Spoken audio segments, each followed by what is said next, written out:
Bonjour à tous, c'est Charles et bienvenue dans Flashback, votre podcast qui retrace l'histoire des sports américains. Et aujourd'hui, retour sur le décès d'une des légendes des Detroit Tigers, Al Kaline. Al Kaline aura été l'homme d'une seule ville, d'une seule franchise, celle des Tigers de Détroit. Issu d'une famille pauvre, mais déjà ancrée dans le baseball, il n'était pas un élève très studieux. Bon dans plusieurs sports comme le basket ou le football, il sera lanceur dans sa jeunesse. Le baseball et la ville de Détroit viennent de perdre un monument, un monstre sacré de ce sport. Dès sa sortie de high school, il s'engagera avec les Tigers de Détroit.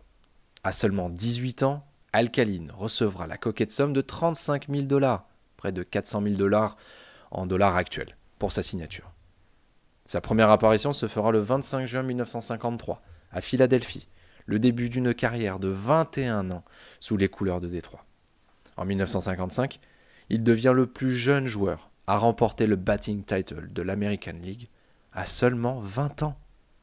Et pour cause, il affichait une moyenne au bâton de 34%, rendez-vous compte. Lors de cette saison, il terminera avec 200 coups sûrs, 27 home runs et 120 points produits et second au titre de MVP.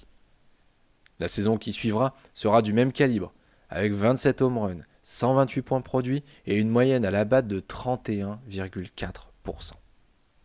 Après plusieurs saisons minées par des blessures, ce sera en 1968 qu'il décrochera le Saint Graal, les World Series. Le point culminant de la carrière du numéro 6 emblématique des Tigers de Détroit. La carrière de Mr. Tiger se terminera en 1974 avec 399 home runs, 3007 coups sûrs, 1582 points produits et une moyenne en carrière à la batte de 29,7%. Son maillot sera aussi retiré par les Tigers. Il sera finalement intronisé au Hall of Fame en 1980 et une statue à son effigie a été érigée devant le Comerica Park. Mais rien de tout cela n'importait. Il ne voulait jouer que au baseball et se préoccupait peu de ses stats. Preuve en est son nombre de home runs en carrière. J'espère que cet épisode vous a plu et on se retrouve dès demain pour un nouvel épisode de Flashback.